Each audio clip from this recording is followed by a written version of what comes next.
think that we probably made that quite clear to everybody. So I'll take total ownership of that. But you kind of get the idea of what's like.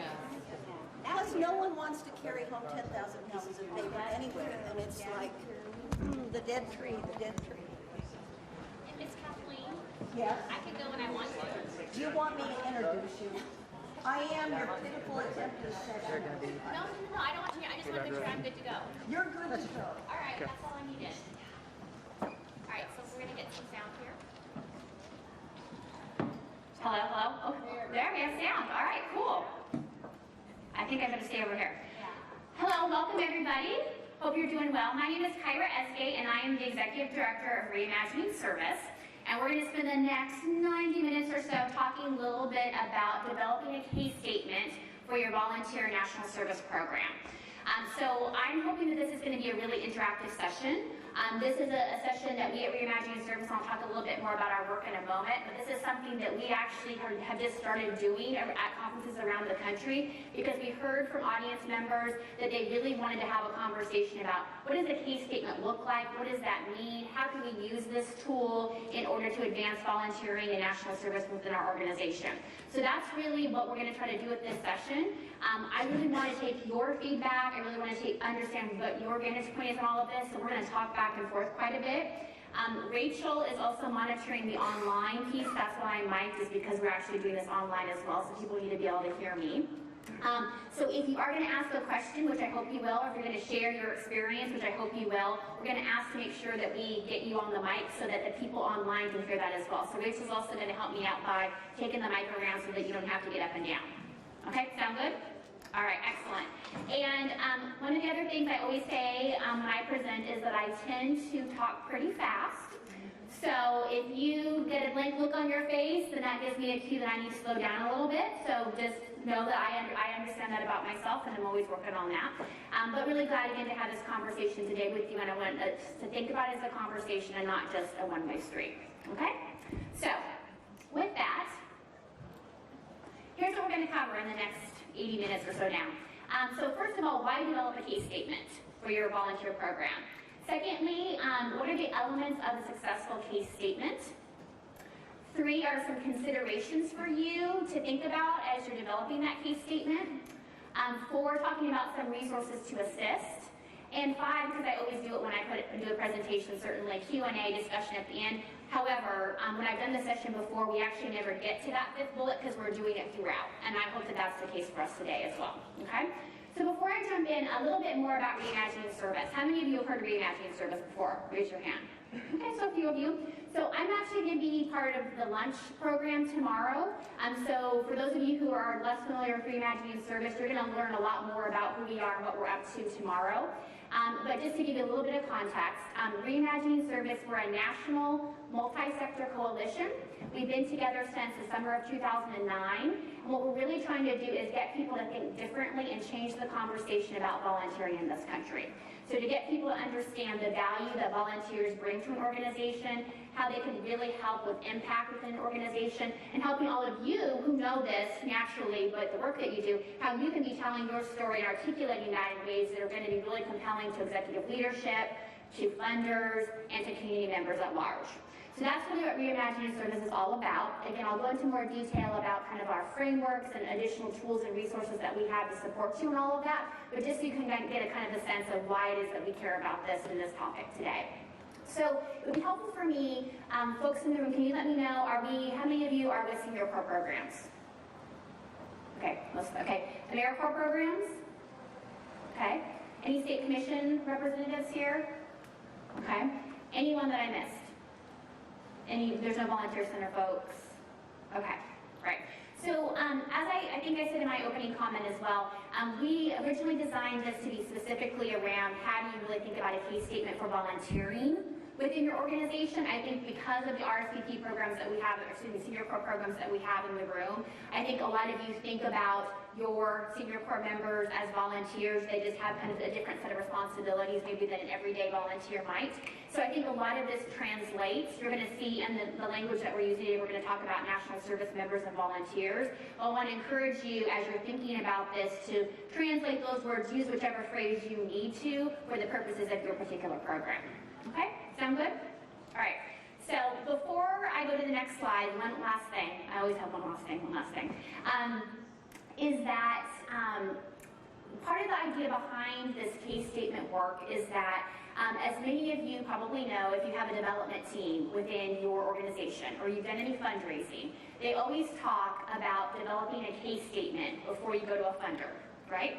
So you're going to say, what's the program you want to fund, or what's the building you want to build, or what's the position that you need within your organization. And there's a very tried and true manner that development professionals go through in developing a case statement for a new project or program. And I had the opportunity to actually take some training from Indiana University, who many of you know is kind of the top fundraising school in the country. And it dawned on me, and I remember learning all about how to do my case statement for my fundraising and everything, and it dawned on me, you know what? Many of the same principles apply, but we don't think about it in that way. We think about the development side of this being hard cash that we have to raise, but really ultimately, volunteers, national service members, they are important human resources that need to be part of the equation for any organization. You've got paid staff, you've got volunteers, you may have national service members, but they're part of the equation. They are resources that help your organization contribute to the mission of the organization. And so as a result, we thought there's a lot of parallels between this financial case statement piece and this volunteer case statement. So we're using a lot of those same principles. So if any of you have done kind of fundraising case statement work, you're going to see a lot of similarities there. But again, I think it's a really good way, again, of kind of thinking about cash resources and human resources, of which volunteers and national service members are an important part. Okay, that's my last caveat for now. All right, so let's go ahead. So this is where group discussion starts, right here. So why might we want to develop a case statement for our volunteer program? Tell our story. Tell our story, great. I know it's right after lunch, but I know your brains are working, I can see it. Why else might we want to develop a case statement? Get someone to think we're important. Get someone to think we are important. Yes. Funding, community impact. Funding, community impact. Good. Encourage partnerships. Encouraging partnerships. Keeping resources that are under threat. Keeping resources that are under threat, particularly for a volunteer program or the larger organization. Would that be fair, Mark? Okay, cool. I'm sorry? Recruiting board members. Good, good. Rachel? Be prepared. To be prepared. To be prepared. Those opportunities that maybe are unplanned. So being prepared for an opportunity when you don't know when it's going to arise, but what if someone said, hey, I want to fund $50,000 towards a volunteer program. If you already had this done, you just whip it off the shelf, and there you go, right? I know that doesn't happen every day, but wouldn't that be nice? Wouldn't that be nice? And that's really part of what Reimagining is. We're trying to change the conversation so that is going to happen in the future. But yes, Mark? And to attract partners. To attract partners. Excellent. All right, so those are all good. There's not one right or wrong answer to all of this. It really is very dependent on your organization, and I think that's one of the things that we'll be talking about today as well, is this idea that for each of you, what your case statement's going to look like is going to be very different. You all have a different set of parameters you're working in. You all have different ways that you're engaging volunteers now. You all have opportunities to expand the way that you're using volunteers or engaging volunteers and national service members, so it's going to look different. But the idea is that there's not one right or wrong answer. So here are some ideas that I came up with about why you might want to do a case statement, okay? So the first one is that it articulates a philosophy or point of view regarding national service and volunteering for your organization. How many of you have a philosophy statement about volunteers or national service members and their role within your organization? Okay. That's what I expected. So for the people online, no hands went up. And that's not uncommon, to be honest with you, but I'm sure many of you are familiar with Betty Stallings, who does a lot of work in the area of volunteer engagement. And I'm very privileged to work with Betty for a number of years now. And that's one of the things that Betty always talks about is the importance of having a philosophy statement, because without it, what's one of the #1 challenges you all face about the work that you do? Just kind of getting shuffled over to the side, right? Like no one really understands what the volunteers do. It's easy to look the other way. Having a philosophy statement helps people understand what roles volunteers and national service members play within the organization. Secondly, it outlines the possible roles members and volunteers can serve within the organization. Yes? I'm very new to volunteer services. I jumped ship for mental health. Okay. Could you actually define what a case statement in volunteer services, or what is the definition of case statement? I'm thinking my definition may not be what you're talking about. Okay, so that's a great question. So the question was, is how do we define a case statement? So the way that I'm using that term is that in the development world, there is an understood kind of process that you go through to develop basically a paper of some sort. Depending on the organization, it could be a couple pages. For some, it could be 100 pages. It just really depends on the project that you're looking to develop the funds for. But there's a basic framework that you put together that basically makes the case why that particular investment is important. So if you are, for example, developing a $100 million building campaign, it would articulate why that building is necessary, who would benefit from it, who are the prospects for funding, et cetera. So basically kind of outlines, again, the case, for lack of a better term, on why you would want to raise those funds. And that would be shopped with leadership within your organization, typically often funders as well, who might be prospective donors, to your work. So that's what the case statement is. And then on the volunteer side, again, we're thinking about volunteers as human resources. And so we want to think about how we can build that case, provide documentation about the important role that volunteers are playing. Does that help? Yes. Okay. We can talk more if you'd like to as well, so we go through this. So again, outlining the possible roles members and volunteers can serve within the organization. So kind of getting people to think a little bit creatively or differently about the roles volunteers can play. Another one is serving as a conversation starter regarding the possibilities. How many of you talk with the executive leader within your organization, if that's the ED or the CEO or someone else, about your programs on a regular basis?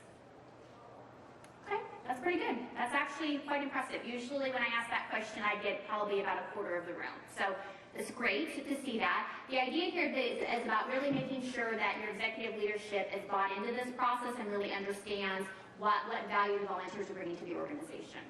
Another couple ones, clarifies the investment needed to effectively engage members and volunteers. So one of the things you're going to hear me talk a lot about tomorrow during my luncheon conversation with you is about the importance of investing. Volunteers are not free, right? I should have in this room, I should get a lot of nods on. Yes, volunteers are not free. So really making sure that as you're talking about the value volunteers can bring to the organization, you're also being very clear about what are the costs associated with to do that work effectively, okay? Volunteers don't just manage themselves. Having a great recruitment system and a training system, recognition system costs money, let's be honest. And so really making sure that folks understand the inputs or the costs that are necessary in order to have a dynamic program or dynamic initiative within your organization. And then finally, it can serve as an advocacy tool within the organization. So all too often when I talk to volunteer managers or senior core program directors, I hear that people don't really understand what we do.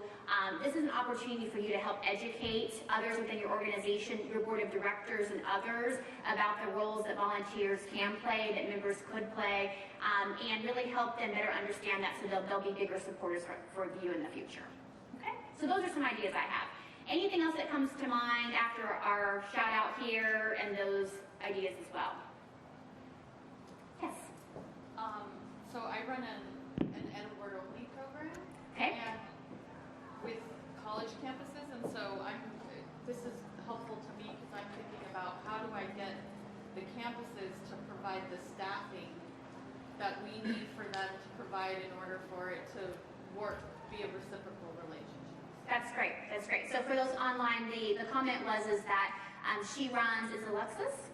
Yes. Alexis. So Alexis runs an AmeriCorps Award-only program, and she works with several campuses, so she's trying to use this, or to think about using this as a tool to help educate the campuses about why they should be investing in the program.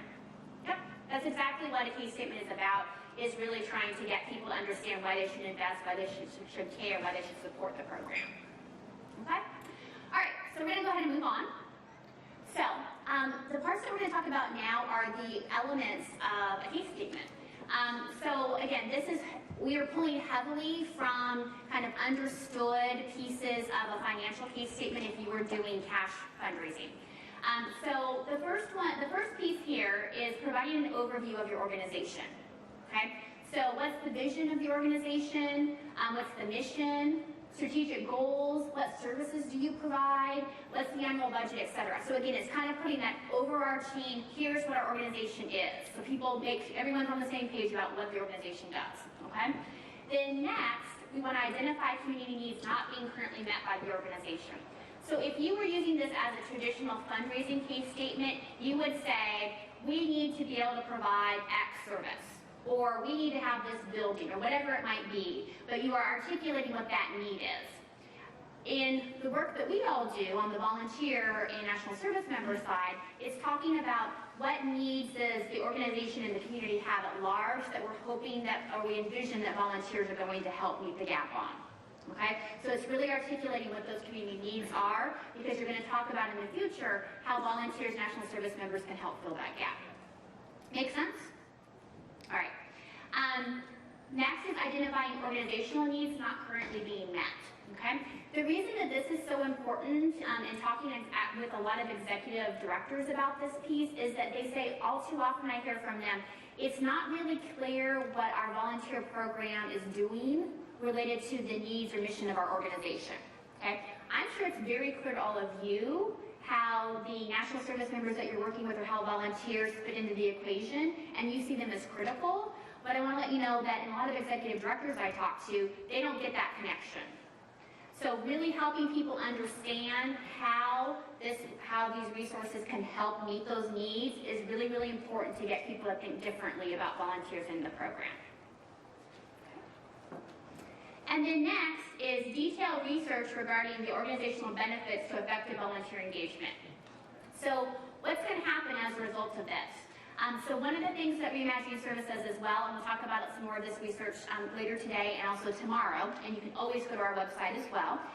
We believe it's really important that we're bringing data and insights to the conversation about volunteering. Too often the conversation has been positive stories of impact, and I think anecdotal stories are critically important for sure. But what we want to do is bring data to the conversation as well, because for some people and organizations that you'll be working with, the good stories, that's not how their brain functions, right? They function on data. They want to see numbers, they want to see impact, and your ability to create a story for them that includes both is the powerful piece that makes a difference in all of this. So the idea here is being able to use some of the latest research to kind of articulate how volunteers and volunteer resources are an important part of this. So volunteers, national service members can increase organizational capacity to meet the mission of your organization. They are a cost-effective resource. We know that they're not free, but they're a cost-effective resource, help stretch the dollars of the organization further. And then third, also they're a great way to build community support for your organization, because they are outside people who are coming in, providing their perspective, their expertise, etc., that again can really bring a lot of value to your organization, right? So those are some elements of a successful case statement. The worksheet that you have in front of you, and as time allows, we're going to actually spend some time working on those, outlines these things for you so you can start to think about how you put these pieces together in order to build a case statement for your organization. All right. Any questions at this point or comments? All right. All right, so some more. Elements of a successful case statement include providing a snapshot of the organization's current engagement practices. So what's your current as is? Okay. How do you currently engage volunteers? How do you currently engage national service members? Right? Making sure that people understand the number of volunteers, the number of members, impact, investment, staffing to support, etc. That's really important, creating that snapshot in time now. And then what we're going to talk about is what are the possible roles? How can you be expanding that?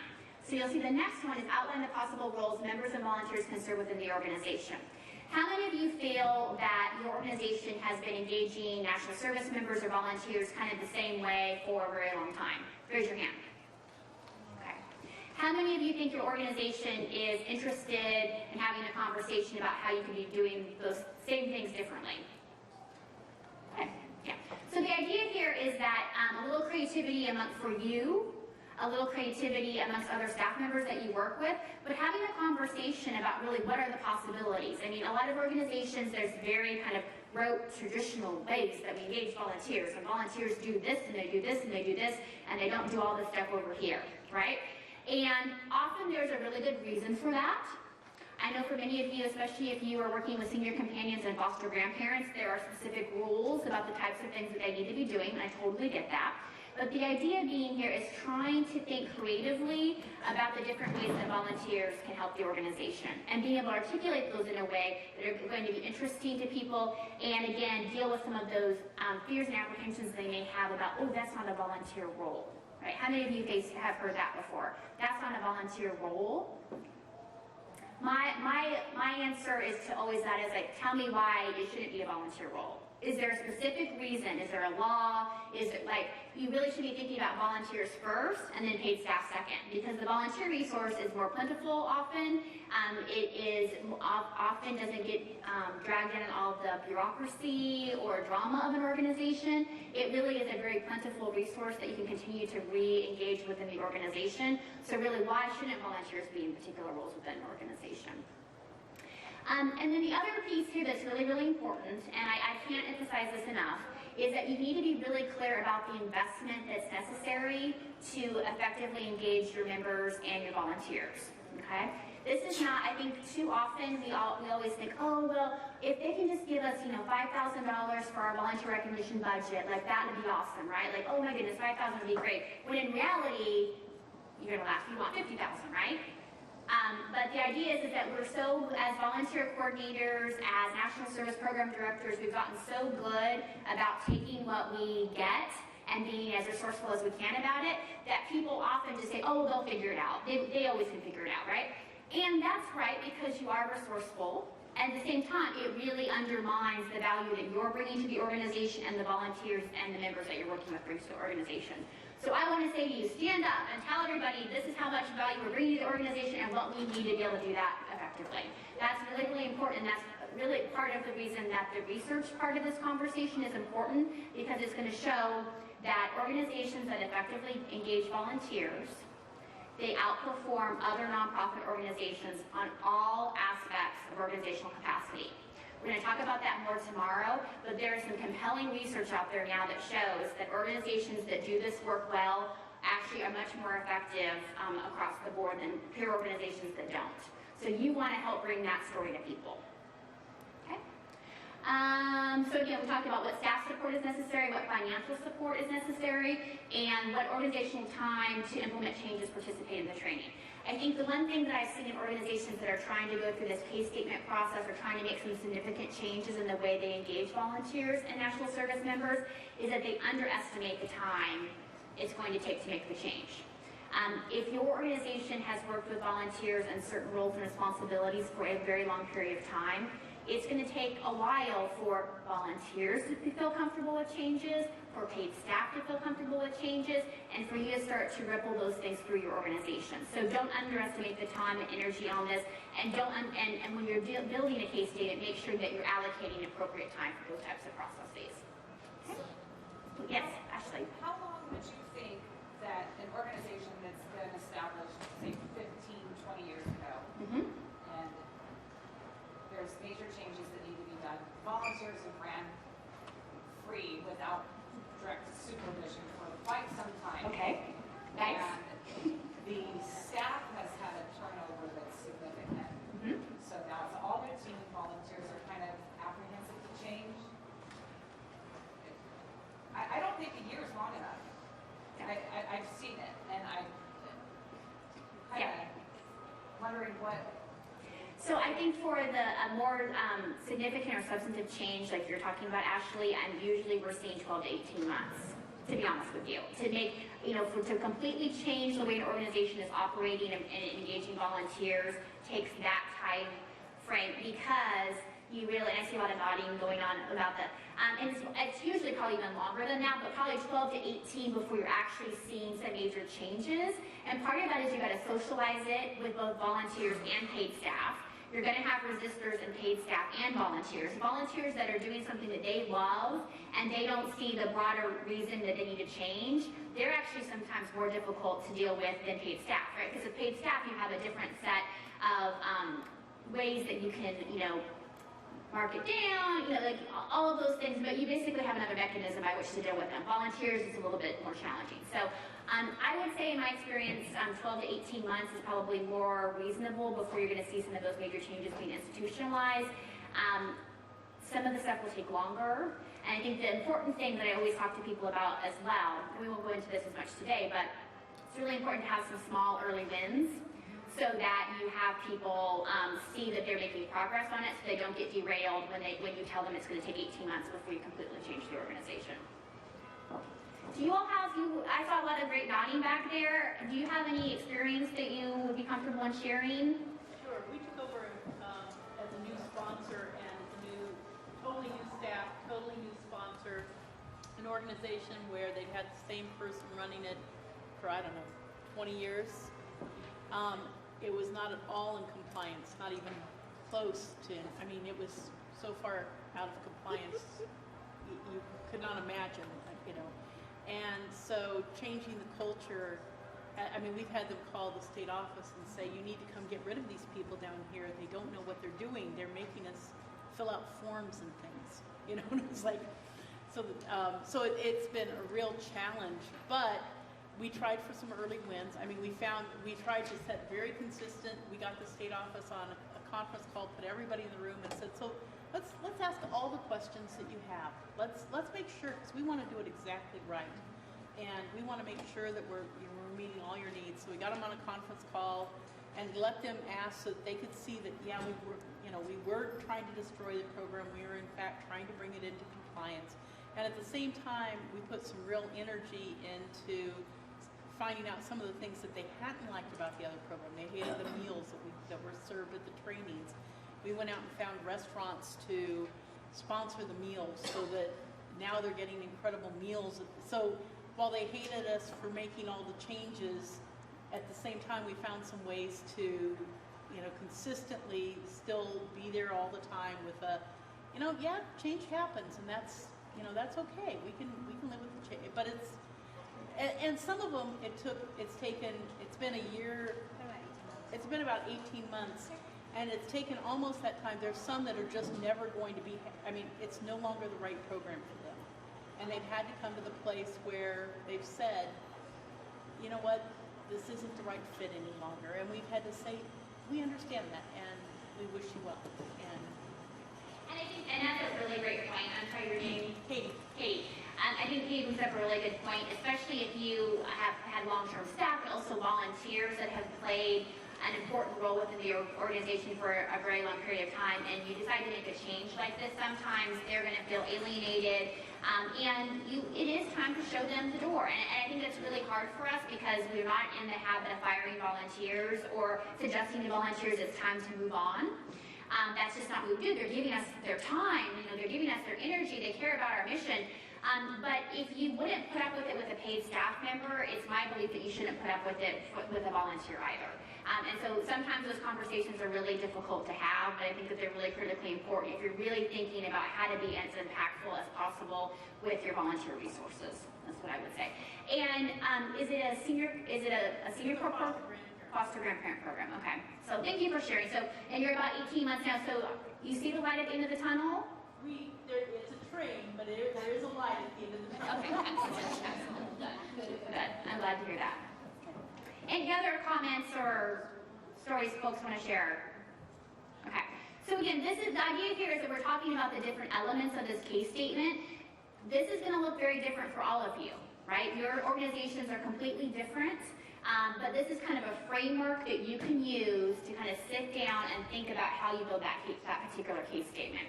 So we're going to continue to talk about what those elements are, but then also talk about some considerations. So things you're going to want to think about, how to kind of add your own personal character, your organizational character to this case statement, so it's something that's really valuable and representative of the organization that you're working in.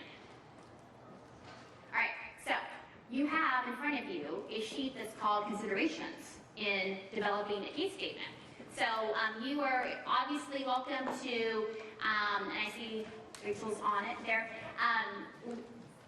You're free to take notes on that sheet if you want. That sheet follows what I'm doing up here on the PowerPoint, so they're exactly the same. If you want to take notes on a different page, that's fine as well. But just know that you have this content in front of you. Okay, so.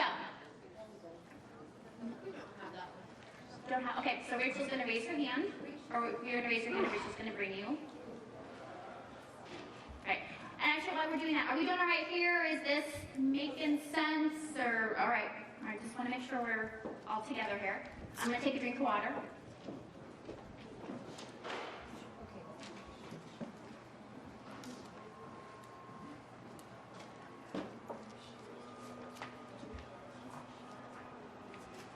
All right. So let's go ahead and get started in some of these considerations. So again, one of the things I would say about these considerations is that you don't need to go through each of these and think about each of these elements, right? Look at this particular piece. Does this make sense for your organization to be thinking about this and talking about this? If not, ignore it, right? This is just kind of some things for you to be thinking about as you're doing it. Some of them are going to apply to you. Some of them aren't. That's okay. You don't have to necessarily think about each piece of this. But again, just some kind of questions to ask yourself as you're moving through on this case statement. So, quantifying the value of your current volunteer engagement practices. I would say you should do this one for sure. This is not one to skip. But basically understanding what is the value of the volunteer contribution, okay? Most people have no idea how valuable volunteers are to their organization. No idea. Oh, they do this, they do that, they're so great, we love them. We don't have a hard dollar value, okay? In this environment now, every penny being pinched, everyone trying to better understand what is contributing to the bottom line of the organization, your inability or desire not to talk in these terms is actually going to be a detriment to your program, just to be honest. So you really need to start talking about the value of the volunteer contribution, the value of the national service member contribution, okay? So there's some easy ways that you can do that. How many of you have heard the term return on investment? Okay, so what I want to encourage you to think about is return on volunteer investment. So how many dollars are you putting, we're going to talk about this a little bit more, how many dollars are you investing in your volunteer program, and what value are you getting out of it? Now, I'm talking about monetary value. I am not talking about the outcomes that I know that you all are measuring as well with your volunteer piece. We're just trying to understand approximately what's the value of the volunteer contribution. So an easy way to do this is to take the independent sector number, value of volunteer hour, multiply it by your number of volunteer hours, and that gives you a number, okay? So it might be 50,000, it might be 500,000, it might be $1 million. I'm going to share with you some stories tomorrow as part of my presentation about organizations that are consistently getting $500,000, $750,000 value out of their volunteers. And that is a significant portion of that organization's budget. That makes the executive director, that makes the board of directors look totally different at your program when they're recognizing the value that those volunteers are bringing to the organization. So again, there are some more advanced ways of calculating return on volunteer investment. I think an easy way for you to do it to start is the volunteer hours times the independent sector number for your state. Use your state if you can. That's a great way so that you can start talking about our volunteers are bringing $100,000 value to our organization. That will just, if you socialize that with other staff members that you work with, that's going to be really interesting to them. It's probably not something they've ever thought about, but it's really critically important. Another important piece here into looking at the value of volunteers is what wouldn't happen within the organization without our members and volunteers.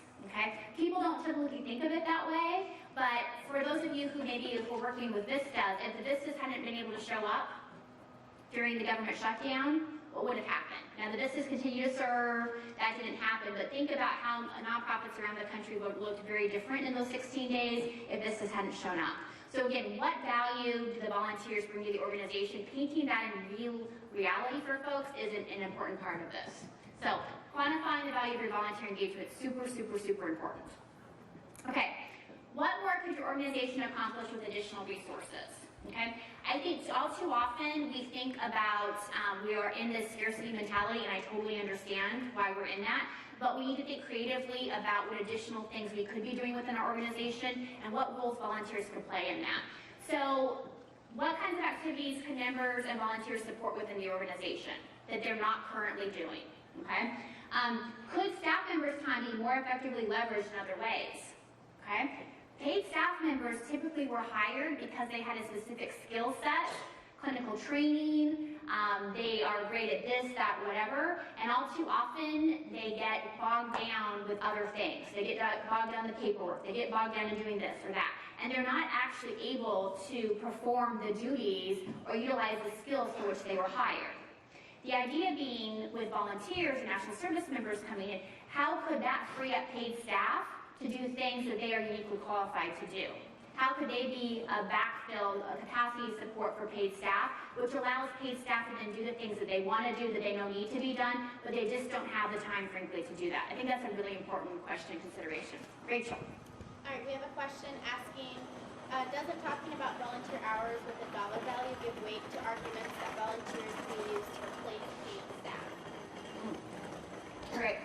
So the big question always about volunteers replacing staff.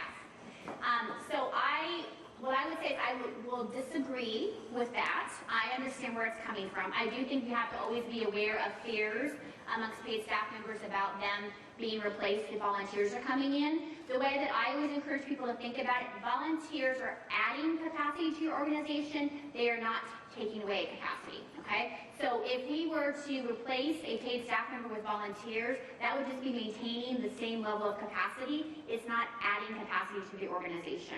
So really always framing volunteers as ways you're adding additional capacity, they are providing additional services that you aren't able to provide without them is an important way to frame that construct. Did you have a question or comment? Okay. It's a great one. I mean, I think it's, and let's be honest, it's always going to be there. This is always going to be a conversation. It's something that we need to think about. But I think it's also us saying, you know what, that's not what this is about. This is really about adding additional capacity to our organization. It's not about replacing paid staff with volunteers. Did you have a question or comment? Yeah. With an AmeriCorps program, and it's under prohibited activities that they may not do the same thing.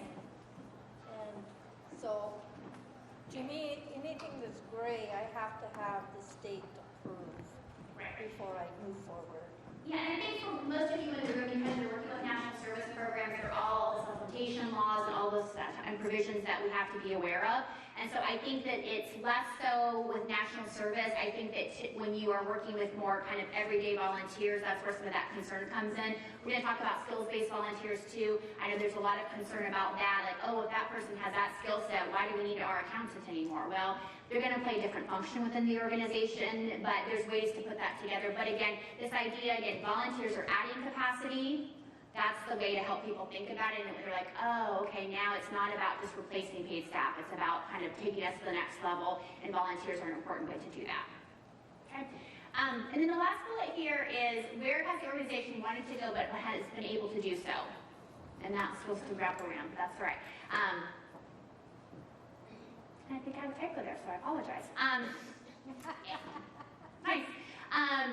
But the idea being is that part of the challenge, I think, for all of you as you're trying to think about how national service members and volunteers fit into this equation is really thinking about what problem is the organization facing with its human capital and how can volunteers help fulfill that. It's, again, thinking creatively about this piece of it. In this kind of the economy still struggling, it's going to be really hard to get a cash grant to hire that new staff member, right? You have this need that's emerged in your community, you know what needs to be done, but you're going to have to try to get a grant to do that. That's going to be a much harder route than if you can figure out a way that volunteers, skills-based volunteers, AmeriCorps members, others can come in and really help build out that need within your organization. And so it's really about trying to have people think creatively about those things, or what's the one thing that, oh, I wish if we just had staff to go do that. Well, what is that thing? And how can volunteers volunteers be part of the solution to that.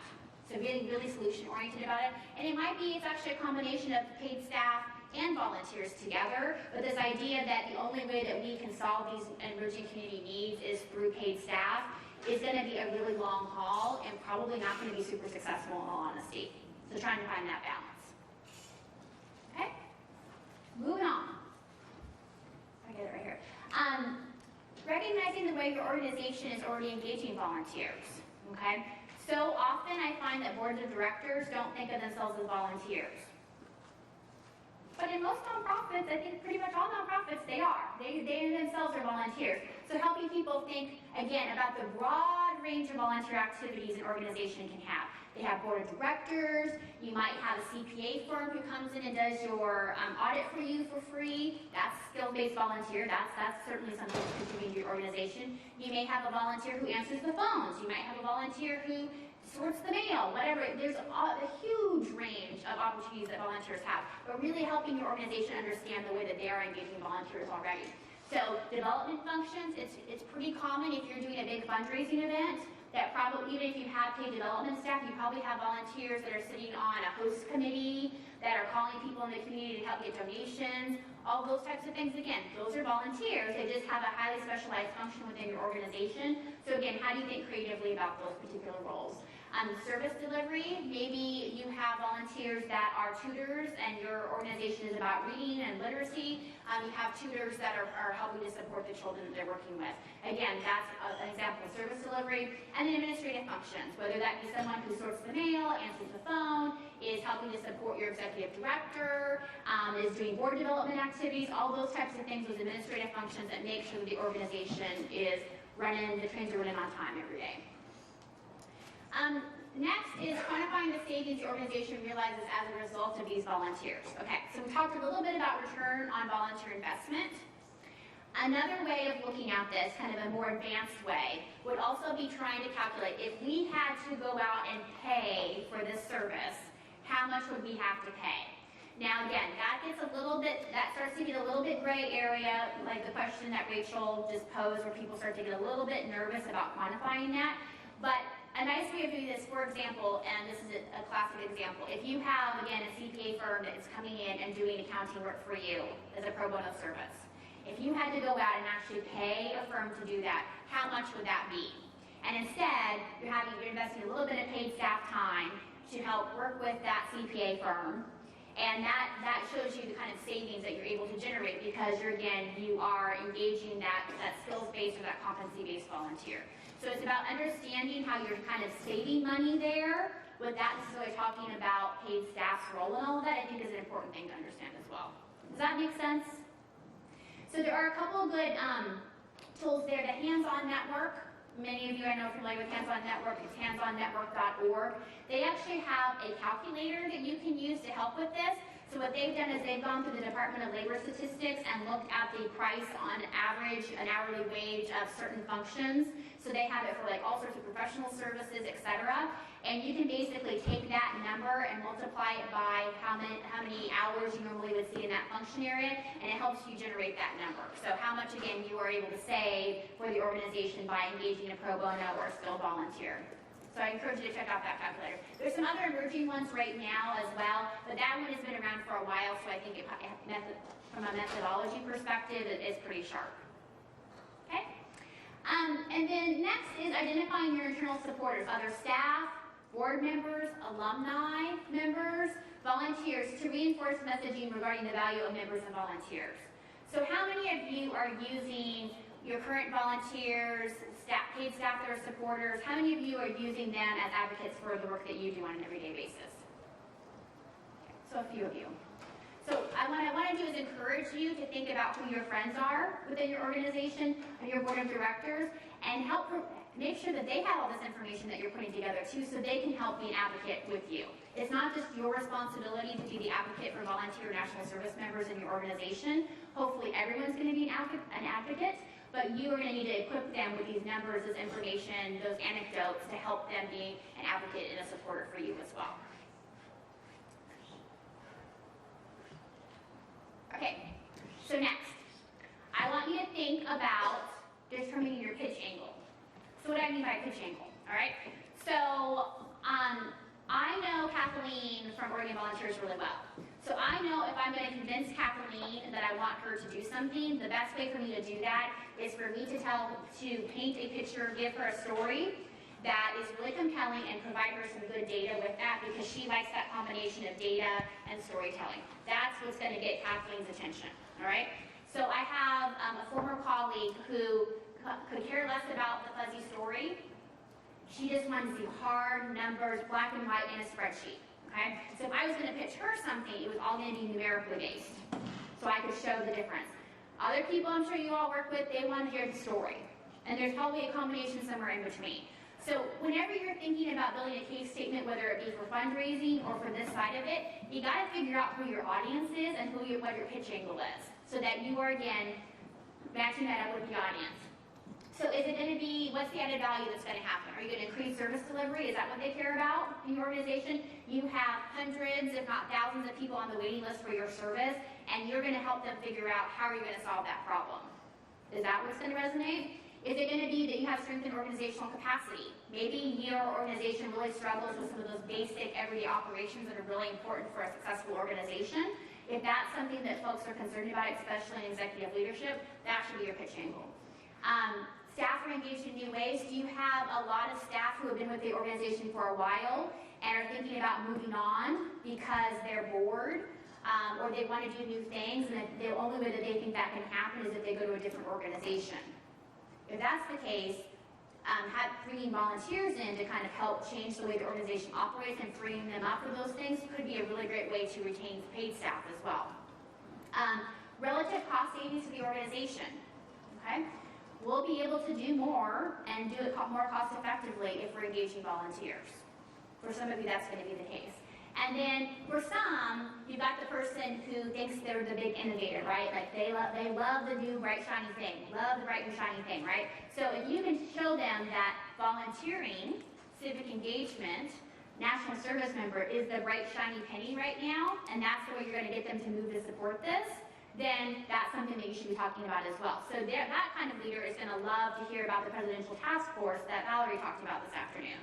That's something that's compelling, is exciting. It's going to show that national service is the next big thing again, for example, and that's going to be an important part of it. So figuring out that pitch angle for whoever your audience is critically important in this conversation as well. Changing the conversation. Members, volunteers as a resource, not a distraction. How many of you have worked with paid staff and says, oh, volunteers are really nice, but I don't have time to deal with them, they're too much trouble? Anyone? All right. I know it happens out there. So the idea being is that we have to help people within our staff to better understand that volunteers are an asset and they're not a pain in the you-know-what, okay? But you're going to have to help them change that mindset. For some of them, there might be a really compelling reason as to why they think that. Maybe they had a really bad experience with a volunteer 5 years ago, and so they said, you know what, I'm done with volunteers. For others, and I think this is very, very common, to be honest with you, is that they don't have any volunteer management skill set.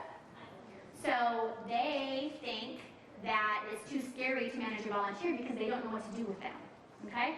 You can solve that really quickly by providing some basic volunteer management training within your organization, right? But so often that resistance is fear. It's not that they actually think that volunteers wouldn't be helpful to them, they just don't know how to engage them. And I think, if we think about this, doesn't this happen all too often in an organization? You are a bright young star within an organization. You seem to be really skilled and talented. So what do? We promote you into a management role. And all too often, we've never provided you any management training or support. So you flail as a manager because you don't know what to do as a manager. You know how to manage that particular project that you were responsible for, etc. But you didn't necessarily know how to manage other people. The same is true with volunteers, and people will not speak up about this. Okay, so, it might be something you want to broach as a subject, but again, the idea being that you're helping people understand how those pieces fit together.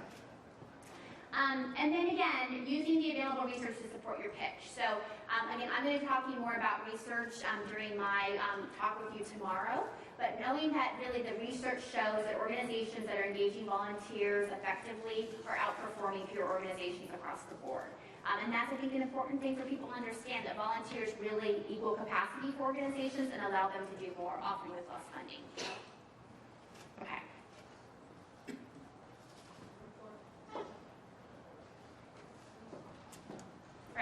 almost done with the considerations. Then it's some time for us to have a little bit more conversation and for you actually to work on your worksheet. So, examine practices of respected or like organizations in your community. In talking with a lot of executive directors, what I found as well is that they often will not necessarily hear the same feedback from internal staff, which I know is kind of frustrating, but it's true. But if they see that a peer organization or a peer leader that they have a lot of respect for is doing that, all of a sudden it opens up the conversation in a different way. Sad but true, right? So if there is an organization in your community that does volunteering, that engages national service members really, really well, I would encourage you to reach out to that executive director and say, hey, we're wanting to talk about or have similar discussions in our organization. Would you talk to my leadership about that? Or could I point to you as a potential resource for my executive director when I talk to them about that? That peer-to-peer piece with executive leadership is really, really important in changing the mindset and opening it up in ways that you could say the exact same thing as that other executive director, but your ED might hear it better from that ED than from you. Sad but true. And ensure that there's a full understanding of investment needed to be successful. So we've talked about this a little bit already, but again, volunteers are not free. Okay? If you are suggesting your organization is going to radically change the way that you're engaging volunteers, do not promise to do it for $5. Okay? We talked about the importance of understanding the time necessary, but it's also important that people understand the investment into that. So don't undersell the resources to be successful here. Also, core organizational staff competency. We would never question the value of investing in human resources. Most nonprofits would not question the need for a development department and other departments. And yet, we don't think of volunteer resources, national service resources as critical to an organization's functions. I'm here to say, and obviously I drink the Kool-Aid, but volunteers are just as important as HR, as development, as legal, all of those things. It is true because they bring resources to the organization, and that helps the organization meet its mission, okay? So you really need to get people to think about it in that way. Again, it's a resource that's just as valuable as a cash dollar, and often much more so. Training, we talked about this a little bit already, but training, paid staff, members, and volunteers, okay? Again, most people, unless they have worked with volunteers professionally, do not know how to engage volunteers, okay? So you got to make sure that staff are set up for success with that, and that's going to probably take some money to either support you in providing training or bringing in outside resources to provide training for the organization. Don't underestimate those costs. And obviously, it's really critically important that you're making sure that there are training dollars set aside for volunteers as well. You all know that to be successful with national service members, with volunteers in general, they have to have adequate training support in order to be successful. So make sure you're getting those dollars set aside. Again, all of the things that you know about position descriptions, recruitment, management recognition, all of the costs that go into managing an effective volunteer national service program, be really clear about what those costs are and don't ask for less, okay? You're probably gonna have to get in negotiation mode, I totally get that, but don't go in low and think that all of a sudden they're gonna bump up your budget. You know that's not going to happen. So be clear about what the costs really, really are. And then also be clear when people say, okay, you want 50, I'm going to give you 25. So then what are you cutting from? I sold you this model. It's a $50,000 model. So I get it, I can only have 25, but here's what the $25,000 model looks like. Don't try to deliver the $50,000 model with $25,000. Like that's just not going to happen. And that, again, is just going to reinforce some of those stereotypes that people have about what roles volunteers really can play within an organization. You're just reinforcing that, and that's what we're trying to change. And again, I know especially because all of you are national service, you have mechanisms to track impact, and that's an important part of your grant. But make sure that you are tracking these pieces and make sure that you're able to report those off to folks in a compelling manner. Realistic expectations. And I'm going to look to our friends here that have been going through this change recently. So is it fair to say you probably started small, you had some early wins, it sounded like. You didn't expect that there would be miracles overnight? No, we did not. Okay. So I think that's very important, is to be realistic here in all of this. And don't promise that you're going to, change the entire way the organization is going to operate in 3 months. That's just not realistic. And again, this is about being not setting yourself up for failure here. If you finally get people's attention and they understand the value that volunteers bring to the organization, then let's make sure that we're giving you the dollars and the time that you need in order to make that happen. So being really clear about that. I would encourage you to secure a minimum commitment from leadership. So they say, I'm going to give you X number of dollars and I'm going to give you 6 months and then we're going to revisit and see where we are. But get a commitment of some sort from them, not just like, yeah, sure. Because otherwise you don't have check-in points and it's going to be hard for you to document your progress and the important changes that you're making within the organization. I would encourage you to start in one department or functional area. Okay? Don't try to change the way the organization engages volunteers across the entire organization at once. Find an advocate or a leader within the organization who gets it and seems to be a supporter and ask that person if you can work with them to help redesign what volunteers and national service members look like in their particular area. Once you've had some success there, then others are like, oh, I've seen what they were doing over there in the department, and wow, that was really cool. Can you help us do that in our department now too? That's how you build momentum. That's how you get energy behind this. Don't start too big.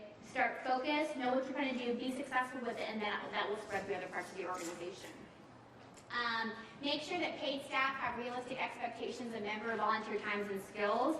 So what I've also seen happen is you have someone get super, super excited about all of this, like, oh yeah, like I think volunteers are great now, I totally see the value, I can't believe I didn't realize that before. And then what happens is they have unrealistic expectations about what volunteers can do, and so then they get really frustrated with you, with the whole process, etc. So really working with people to understand what is realistic, that's going to look very different for each of your organizations, but it's a really important part of the equation here for people to realize that. Another important one that I really like to focus on too is ensure that volunteer roles are important but not urgent. Okay.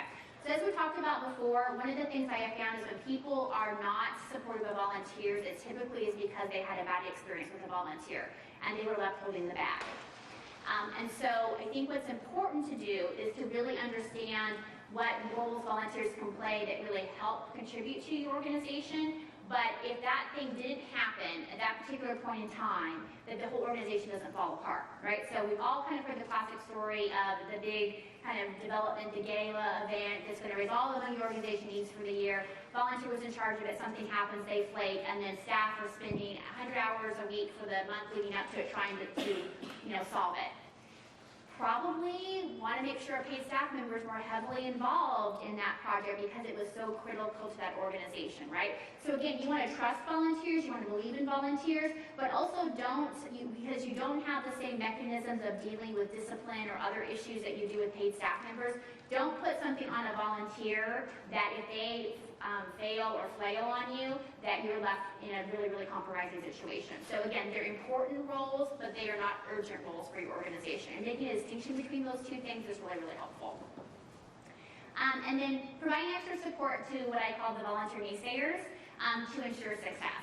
So if you have somebody who is, even though you've talked to them, then they're just never going to support volunteers, my goal is always to get them to be a fence sitter or just to get them to zip their lips. So if they're not, as long as they're not saying something negative about what you're doing, that's a win, right? If they're a very vocal opponent of volunteers and national service members within your organization, and at least you can get them to a point where they're not saying anything, that's a huge win, right? It's a huge win. And if you might even get them teetering on the fence and maybe lean over to the positive side, that would be great. But I just being really mindful of volunteer naysayers, and if they are forced to work with volunteers within your organization, making sure you're always checking in with them, making sure they understand what needs to be done, making sure that they're feeling comfortable and supported will hopefully get them to zip the lip until they can be an advocate for your work as well. All right, and then that goes on to the next one about how heading problems off with the past. So, have your friends close and your enemies even closer type of thing. So trying to identify where there are going to be problems with what you're trying to do and trying to make sure that you are cutting those off with the past. So again, that this is a very positive thing for your entire organization. And then the last one, and then we're going to have a little bit more interaction. Communicating success. For all of you who are national service programs in this room, I know that you're collecting really compelling data about what your senior companions, about what your RCP members, what your AmeriCorps members, you have that data. I think what too often happens though is we're not sharing that data beyond our progress reports, right? So it's really important that you're communicating both to your outside funders, that whether it be the corporation or others that might be supporting your work, but also internally as well, making sure that people really understand what's happening. And I know that that's a theme that's already emerged in our gathering here over the next couple of days, and I know it's one that's going to continue, but really making sure that you're communicating the success and making those member and volunteer contributions really visible for folks is going to be important for, again, to build momentum for all of this work and for people to really think that your case statement is a critical part of the organization's work. All right, so I'm going to pause for a moment. So, questions, comments, is this making you think a little bit differently about how you might be talking about volunteering within your organization?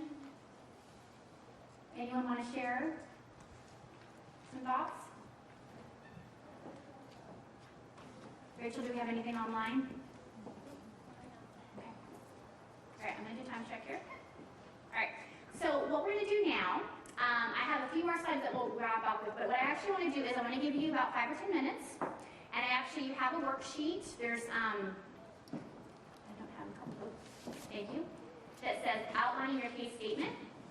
And so if you'll think about at the beginning of the presentation, we actually outlined the elements of the case statement. So I want you to take a few minutes and think about your organization and what we've talked about today, and actually jot down some initial ideas that you have for this. The goal of providing you this worksheet is that you actually could take this outline and use this to build your case statement when you get back home. Okay, so it's supposed to be a tool for you. Again, some of the things that we talked about, the research pieces, those things, obviously you're going to need to go online to pick those things up. And obviously you're going to have to think about your own budget and the numbers of volunteers, all that kind of stuff. We don't have that information for you today. But again, just start jotting down some ideas. So we'll give you about 5 or 10 minutes, and then I'm just going to ask people to share some ahas from this exercise. Okay? And yes, we will get you some. Do we have any extras? Yes.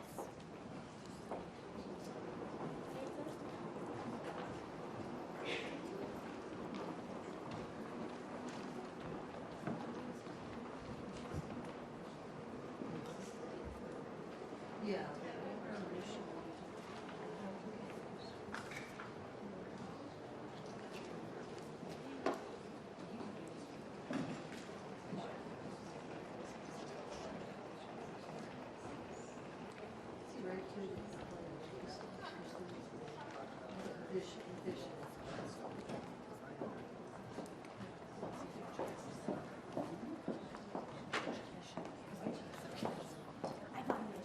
Yeah, that's fine.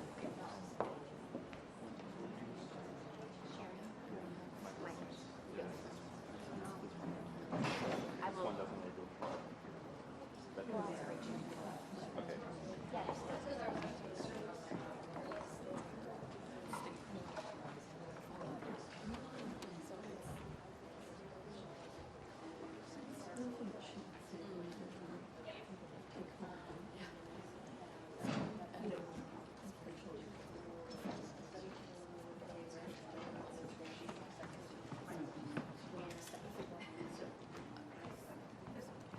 I try to stay as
Years to go before we check and say, I am, you know, as long as I did that grant, as long as we. It's so true. It's so true.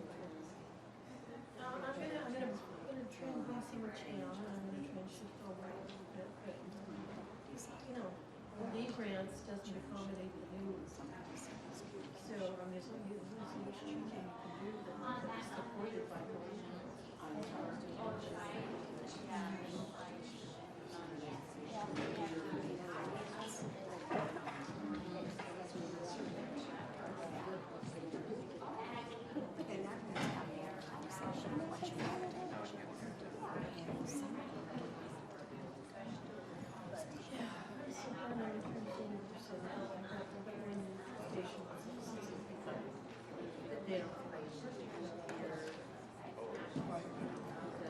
Well, yeah, you get in time for that.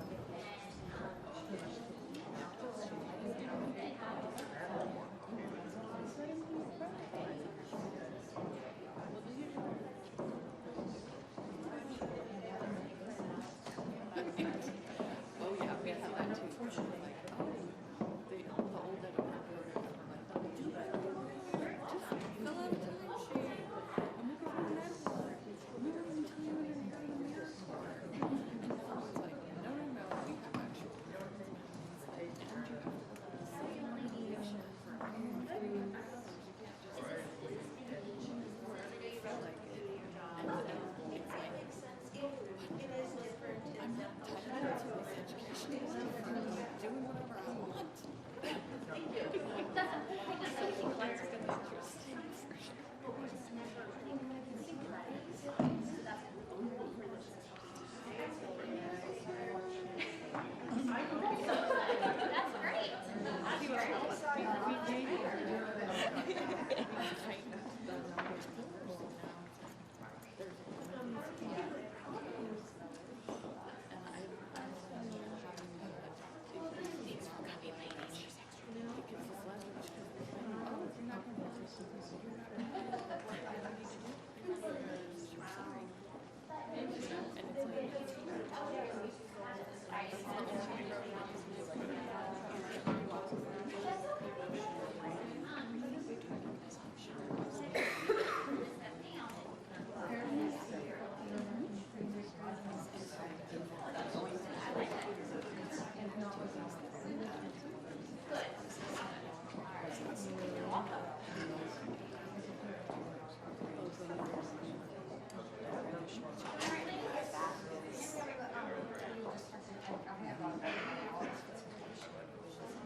Well, I was an entrance, so I was like,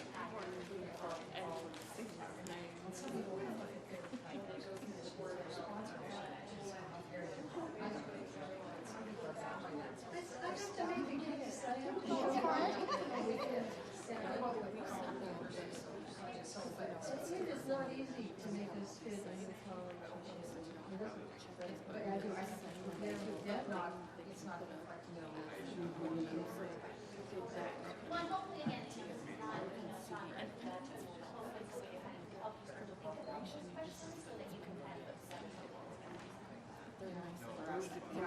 the riveter thing. Would you mind sharing that? What's the idea? What's the idea?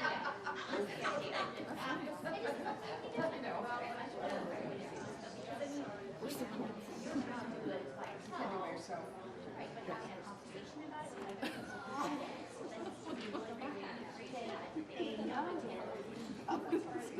The American member knows that they're a member. They don't need to be reminded every day.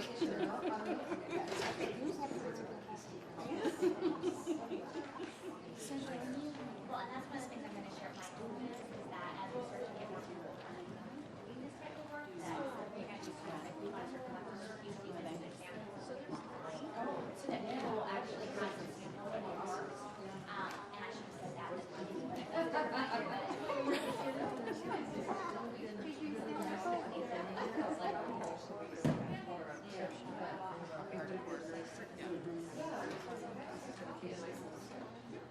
So that as we're working with them, what it ends.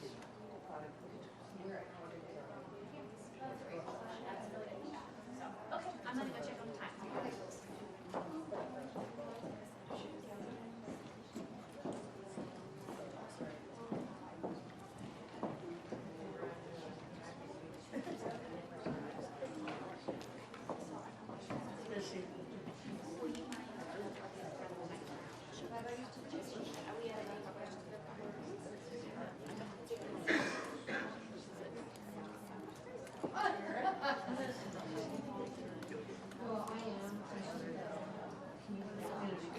A couple more minutes, everyone.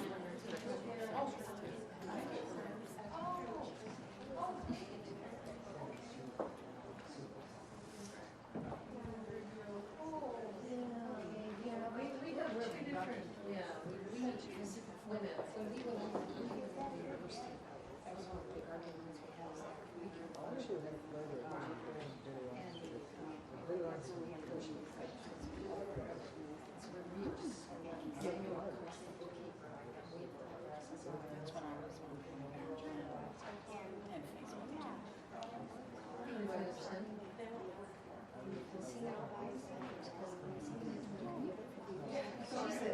well, it is well for your college because this is because we're studying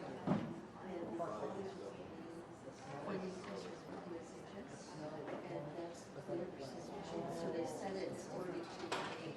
Well, you're the tapers until we fixed.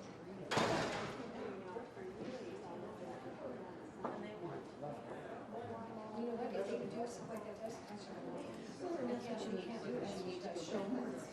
You know, some college, and maybe that would be the path. Community college, they charge all the grants the same thing. And they just raise, they just raise so you all grants, that's down there.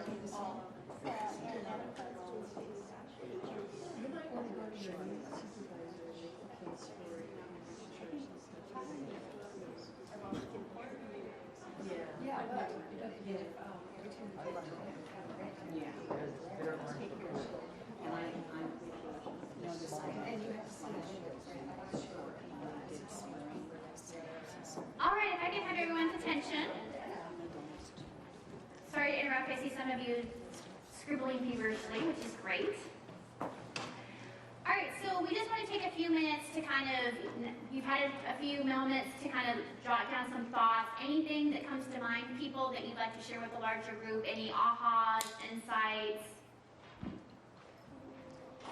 Yes, and Rachel's going to run the mic around so people online can share as well. It's on. Okay, yeah. One of the things that I realized as you were talking a little earlier was that you get so involved in the business of doing and the challenges that I have shared the challenges and the activities with my supervisor, but not so much our successes. And so I'm definitely going to make a greater effort to look at whenever we have something really great happening, to make sure that he's aware of that as well as all of the challenges coming our direction, because I think that's important. That's great. That's great. And the other thing we were talking about was how that fits into your mission and your vision, because they have to all tie in together. And so, to make sure that all ties back in again. And then the other thing we were talking about is possibly working with our advisory councils or your board to do this, work through this process together, so you're all on the same page, and that's a good place to start. And I think, Carol, we just had a little side conversation about that. I think that idea of maybe using this worksheet or something else of your own, maybe you said you put together some other questions, which is fine, but having kind of a structured conversation with folks about some of these issues, I think is a really great way to help you kind of build this piece out and be really reflective of the language of your organization. So I think that's great. Other thoughts, comments, ahas? Yes, Sarah.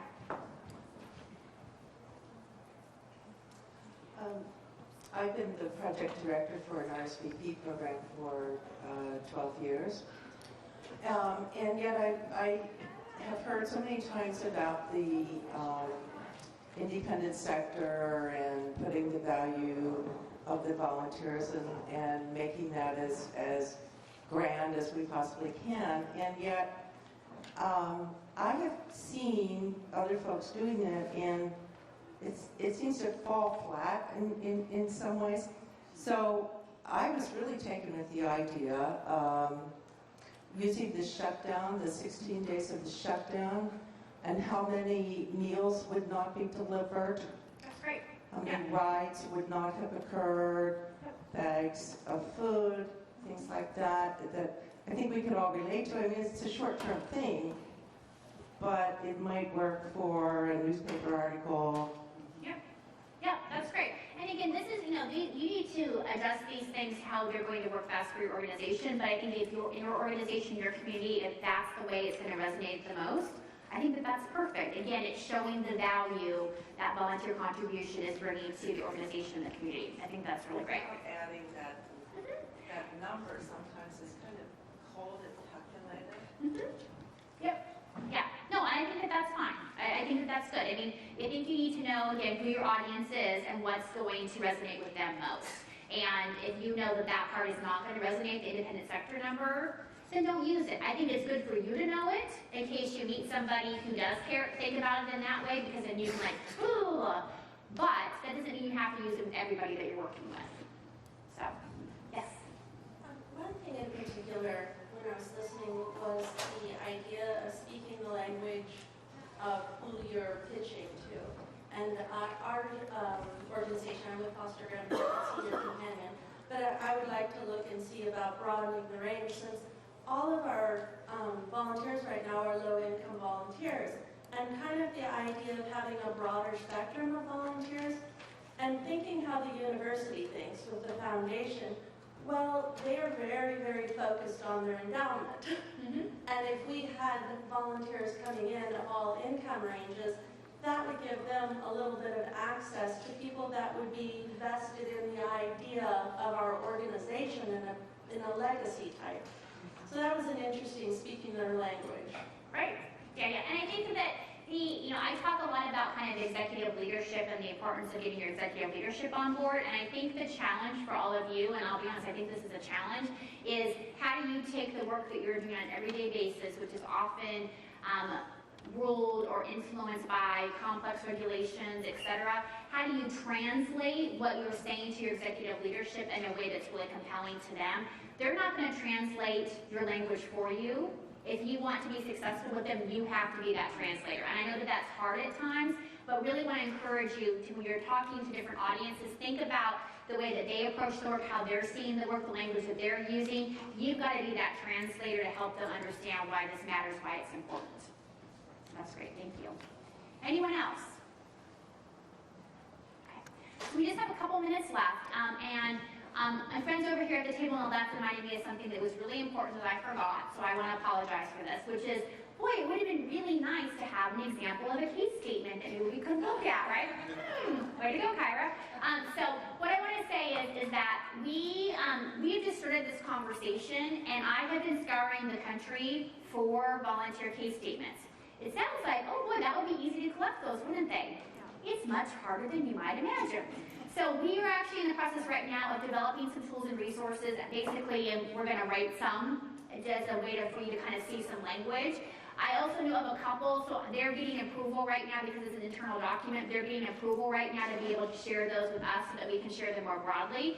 So I want to encourage you, give me a few months, or give me a few weeks at least, but we're trying to get those things, and anything that we're able to put together is going to be on the Reimagining Service website. Everything on our website is free, and you can cut, paste, chop, do whatever you want to any of it. So know that that's going to be a resource that's going to be available to you. I'm sorry we don't have that today, but I do recognize that that's an important piece of it. And like I said, we're trying to get some real samples of that so it can be helpful to all of you.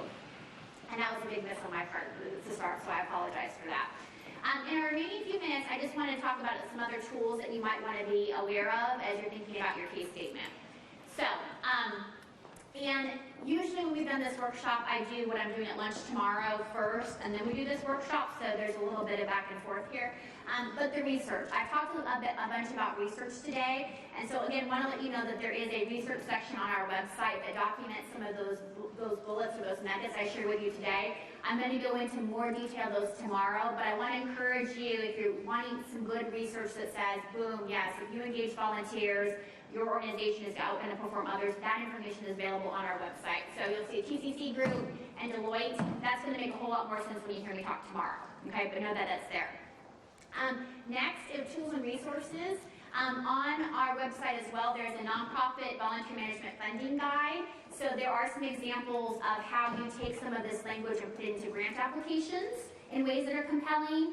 We do have some mini case statement type pieces, but not as built out as what we've been talking about today. But again, knowing that there is a resource tool that you can look at up on the website if you wanted to for some more support. Nonprofit case studies. So we do a series of case studies that show, that document the practices of nonprofits that are doing innovative work around the country. And we are releasing new case studies every month, so continue to check back with us. But there are a number of those case studies on the website right now that really show how this organization operated this way, and for whatever reason they shifted and they operate this way now. They engage volunteers differently, and they've had X impacts on the organization and the community at large. So that's of interest. We also have a guide called Why Invest? Volunteer Management for Funders. And you're like, well, I'm not a funder, but it's important to understand how funders think about this work, right? So if you can, again, if you're translating for them, right? You're translating. So if you can kind of get in their mindset and understand what they're looking at, it can be a great way for you, again, to put together your resource materials in a way that speaks to them. So I encourage you to check that out as well. And then other resources that I'm incredibly fond of, and you can get links to these on our website as well, or go there directly. Oregon Volunteers, the State Service Commission here in Oregon, they have a great guide on their website that's called Volunteer Management Advocacy Tool. So it takes a lot of the principles, lots of the things that we've talked about today, and talks about how do you translate that into to be an advocate for your program. Using that more in a traditional sense of advocacy, we talked a little bit more on the funding side today, but again, a lot of those principles correlate there. I know many of you are familiar with Susan Ellis's Energize Inc. website. Fantastic information and tools there, 30 plus years worth of stuff that she's been working on there. So that's a great, if you've never been to that website, I encourage you to check it out because there's some good stuff there too on kind of building the case for your program. And then finally, Leading the Way to Successful Volunteer Involvement by Betty Stallings. This is a book that's particularly helpful in thinking about how to talk to your executive leadership about this work. This is actually a book that's targeted as executive leaders. So how would they, if they've decided they want to change the way that their organization engages volunteers, how might they go about a process to do that? But I think for all of you, it's a great way too to think about how could you maybe take that book and some of those exercises and work through those with your executive leadership as well. So just some other resources that I love. Again, we have links to all of this on our website as well, so don't have to feverishly write it down. But again, I think some good tools for you. So I want to thank you all for participating in the workshop today. I hope that it was helpful. I hope it got you to think a little bit differently about the work that you're doing. Again, this is not meant to be that you have to do it this way that we outlined it today, but hopefully it gave you some ideas about how you might start to approach this conversation and this work. And if there's anything that we can do at Reimagining Service to be supportive of you in those efforts, let us know. We're always wanting to learn with you, and again, to provide some tools and resources that are helpful. So visit us online on our website. Okay? Have a great afternoon, everybody. Again, I'm here for questions.